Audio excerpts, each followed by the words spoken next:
Actually, I'm Becca. I've got a YouTube channel named Bring Beep. I do not do vlogging on that. I do makeup tutorials. Shut up, phone. Shut up. So this is essentially a bit of something different for me, whereas I know you do vlogging. I attempt to vlog. I'm Emily, and my YouTube channel is I'm a Fucking Star. I have not done anything to that since sixth form, I think. Hell, woman. I just haven't had the time to do anything, but I have been making videos and I've been uploading them to Facebook, and I'm thinking of uploading them to my YouTube channel. Basically, we're thinking of covering everything from books to films to anime, because that's kind of what we actually enjoy watching. So this week we're going to be covering Harry Potter, but we're going to do it like one character at a time, because as Emily pointed out, there's a long list of people that have been written fan fictions about, if that makes sense. Yeah, there's loads. To put that mildly, there's like 700,000 million on fanfiction.net. Yeah, it's a lot. Right, so today we're going to be covering Hermione and, as Emily put it, her exceedingly long list of endless lovers. Yeah. Essentially, okay, we have both been reading fanfiction since I was like 14. How old was you at the time? I was about 13. Yeah, well, we've been reading them since we were quite young, and I've never really shipped Harry Potter and Hermione. What would you call it? Huemi, whatever. Something like that. It's essentially, it doesn't really work in my mind. No. It's just wrong on so many levels. Again, like... It was possible from Chamber of Secrets. I mean, I thought they would have got together, but as I read more, they're like, you're my brother and sister. Not gonna happen. Yeah. Again, with Ron Weasley, I think it's fine for the books, but at the same time, I don't necessarily think fan fiction should be written about it. No. Your input to the conversation? No. Because ever since I found out she was originally meant to get with Fred and then Fred was killed off, I feel like she's just gone for the other Weasley. Okay, the next one that we both really, really, really ship is Severus and Hermione. Now, I know this is kind of slightly controversial, but it's a case of it's teacher and student relationship, and I find that exceedingly sexy. Oh, fuck that. Well, you all have a crush on a teacher. We all know Hermione probably has a crush on Snape because he's rather intellectual. And the fact that she's like, Snape, answer my question, listen to my question. Yeah, and she always tries to please him. Ooh, I like that. I didn't mean to make that sexual. Right. Okay, next one on the list, which is your ship, not mine. Hermione Voldemort. Right, okay, this sounds really, really gross and kind of iffy, but if you're as twisted as I am, you quite like this ship. Don't look at me like that. I recently got into reading stuff sent to me by the fabulous Celia Equus, and I do hope I'm pronouncing her pen name right. But she suggested reading Lady Mia's Atlantis looking for Atlantis, or is it Atlantis and Adventure? Something to do with Atlantis, and basically Voldemort kidnaps Hermione and kidnaps Lupin, and they try to look for Atlantis, and because it's just mythical or whatever, and Voldemort's determined that it's real. Is this out of universe or is this in universe? I think it's in universe. Basically, Harry and Ron have fucked off with the Horcruxes, and Hermione stayed behind to do some research on it. Okay, that's and she's going down to Hogsmeade and gets kidnapped, and eventually develops warm, fuzzy feelings for Voldemort. I've been reading some of her stuff, and it's quite addictive. And then I've been reading some of Celia Equus' stuff, and that's quite addictive too.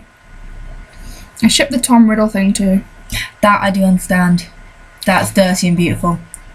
Right, okay. Next one, the lesbian relationships of Hermione Granger. You can take it away with the first one.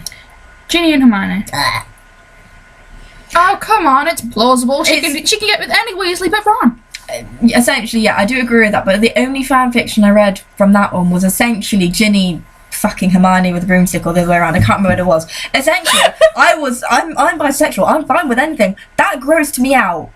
Exceptionally grossed me out, because then Ron, it was Harry's firebolt, and then Harry rode it later and he was like, why is it sticky? And I was just there cringing inside, because that's like, ew. Do you understand why I don't ship it now? Yeah.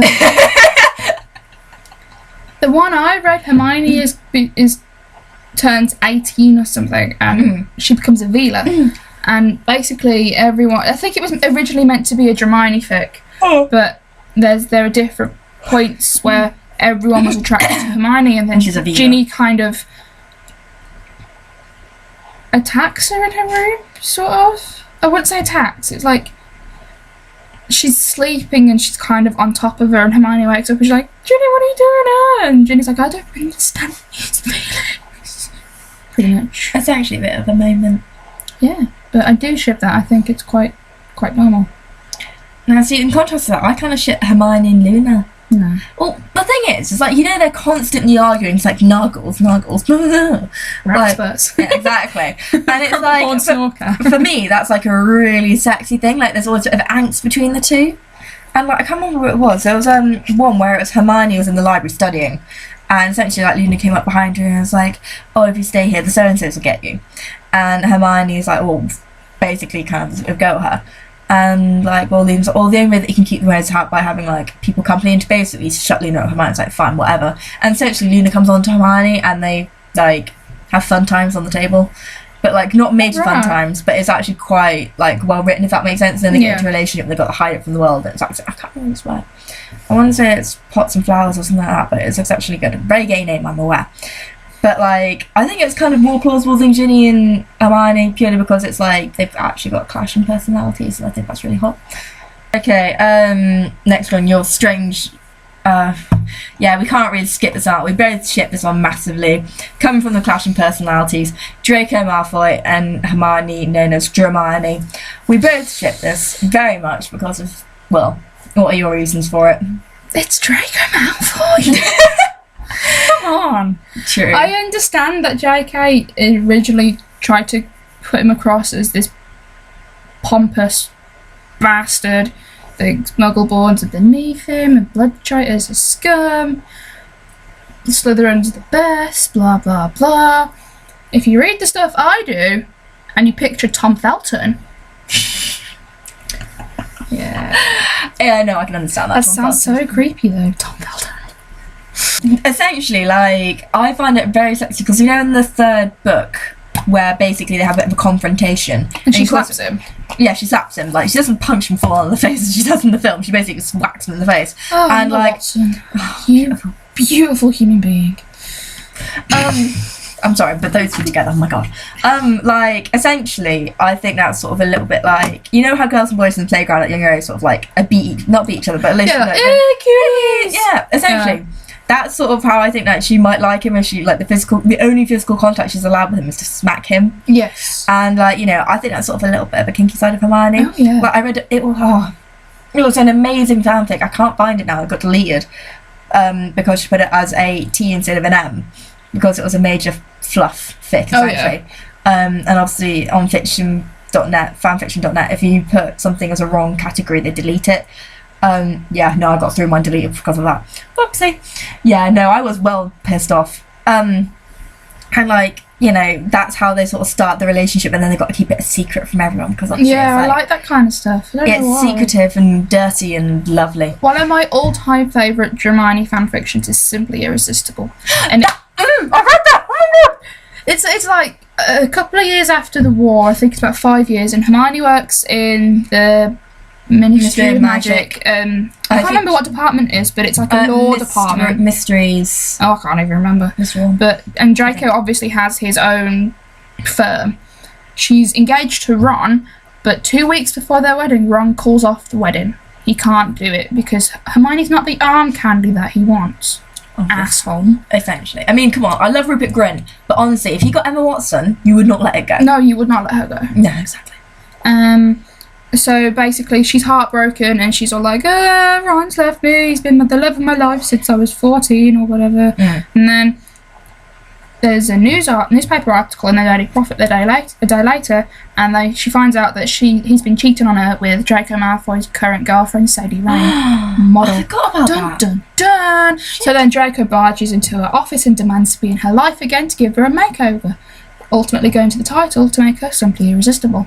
End up dating and getting together, and it's the cutest thing I've ever read. Me up to that because I lost it ages ago. Yeah, I will. Thank you. I read it like all the time. It's like my favourite thing. Oh my god. Oh god. Right. Breathe. I'm You okay? breathing. I'm breathing. Right, now on to the weird ones that she ships. Those ones. What? Moody and Yaxley? Moody, Scrimgeour and Yaxley. I do not understand. Right, okay. Basically, I am a massive reader of Celia Equus. She got me into the Snanger fix, and she basically experimented with these people, and I find them really, really entertaining to read. Mm. So obviously, I go back in time. I'm Hermione, and oh look, it's Alistair Moody. He's quite good looking. Blah blah blah. Are we talking before the whole eye and the leg and the... Yeah, pretty much. Okay. With Scrimgeour, he's still Minister of Magic, and she's working there, and It's essentially a dirty office romance. it's not dirty necessarily. It's like, it's like innocent kisses under a mistletoe or something, which develops That's into well cute. a blossoming romance. Really, I think I read a lot more dirtier fics than you, just by the sound of it. Yaxley is one of the dirtiest I've read. I must link. Again, it's Celia Equus. It is M rated. I think it's, what is it called? Exhibit number 12. And basically, the repulsing jinx that Hermione uses in Deathly Hallows misses, and Yaxley's kind of stuck to her still, and he sticks her to him, so she's just like, run, Harry, fuck off, run for your life. But then she's kind of stuck, and he imprisons her in number 12 and ends up using her as like a sex slave or whatever. And she's kind of like, I can't believe I'm actually having to do this to save myself. What would the boys think?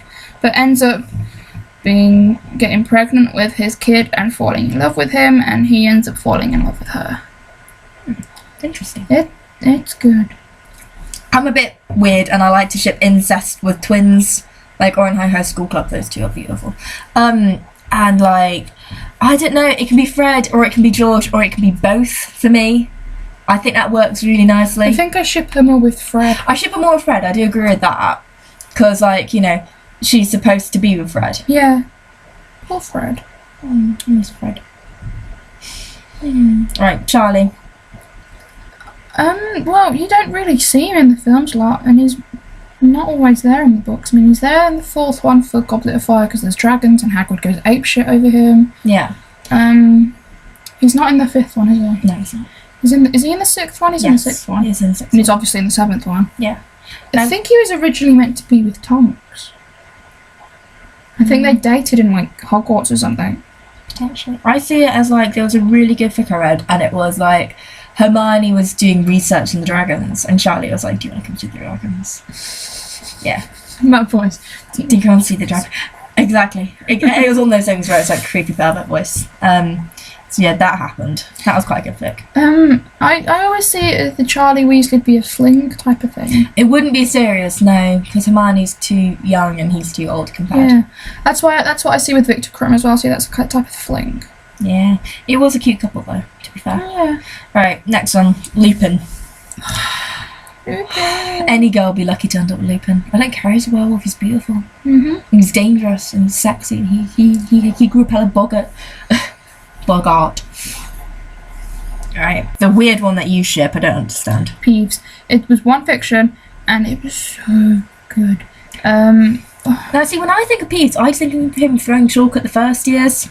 I don't think of him as like, you know, it's like Percy coming along and like, oh, Peeves, fuck off, and it's like, No, it's not stuff like that. It's he needs a way to become human, basically, and he found this book that was lost amongst the ages in the school, obviously because he's been there for quite a while because he's a ghost or a poltergeist or whatever. Poltergeist. And he finds Hermione, who is head girl, single, lack of sex life, and basically he's invisible and stuff, but she doesn't understand who it is or why they're doing this, and eventually they fall in love with each other, and he feels really bad about having to take her virginity.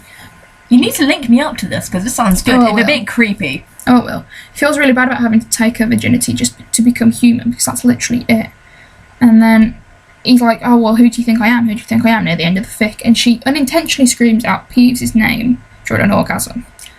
And he's like, oh, so how did you know it was me? And she's horrified at the fact that Peeves has been manipulating her for these past months. Yeah. And then they end up obviously reconciling and get back to her. It's just how it is. It's fair enough. It's well cute, though. I recommend it. I will link it in the doobly-doo. Description box. The We doobly-doo. need to put a lot of. We're going to put pretty much all the links that we can find to the fics that we've spoken about in the box below, because obviously you can't tag them in comments. The Right. doobly-doo. Yes. Right. Last one on our list we've got is Sirius Black. Now we both ship this because it's an absolutely adorable, cute couple. Can you think of any fics that you've read that ship this off the top of your head? It's really useful that you got that. She's got a phone which is just literally full of fan fiction. Like, she doesn't use it. It's called That One Little Word, which was the very first Sirius Hermione fanfiction that I ever read. And basically, this obviously still in school. Sirius and Remus come back as the researchers, and they kind of like teach at Hogwarts now. Voldemort's been destroyed. This is like 5th book AU sort of. And Hermione's got this massive crush on him. She always has. Well, you can understand why he is. Oh, yeah. Especially if you picture him as like Gary Oldman. Oh, God, that's so a weird beautiful. face I just put. Young, yeah, that was your orgasm face. I won't say that because I don't know for sure, but we'll find out. There we went. Okay, we can cut that out. Basically, she gradually develops these feelings, and they get like deeper and deeper, and she falls incredibly in love with this guy. And then he finds out that he quite likes her back, but then he realises how wrong it is, because he ends up sleeping with her, taking her virginity, and rudely kicking her out of his quarters the next day. Well, obviously he's a teacher, that kind of what It's not even a teacher, though. That's the thing. He doesn't become a teacher till the sequel. Anyway, and they start arguing about it, and then Remus, obviously overhears this, and he's just like, shit, what have I just stumbled upon? And she completely distrusts Sirius because he's, like, neglected her, and he's constantly not taking her feelings into account. Typical womanizing guy thing. And then at the end of this sequel, he asks her to marry him, and she does, but then walks in on Snape asking Hermione something, and he's like, What? You're marrying him too? And she's like, What? What? No, he's just asked me to. Right, so that's it for this week, I think. There's nothing else we can ship between Hermione. Not really, not off the top of my head. Everyone's good anyway. Tune in next week for where we will be shipping something else, potentially from Harry Potter, maybe from something else. We might do maybe a week on Harry Potter, week off, week on, week off, week on. Because there are so many fandoms from that. I mean, there's a lot, and we've got quite a few things that we could ship otherwise, such as like, you know, True Blood for You. For God's sake. We'll the find Vampire out. Diaries. I ship myself with Klaus. I've yet to read these, and I really don't want to read them because I watched True Blood for like one season. The blonde, irritating woman pissed me right off. Blonde irritating woman? Is it True Blood? It might be Vampire Diaries. It's True Blood, sorry. Blonde irritating woman, True Blood. You mean Suki? Yeah. Suki. Suki. Yeah, that one's like, it's like, shut up. I like her. Oh, she fucks me. She's bisexual.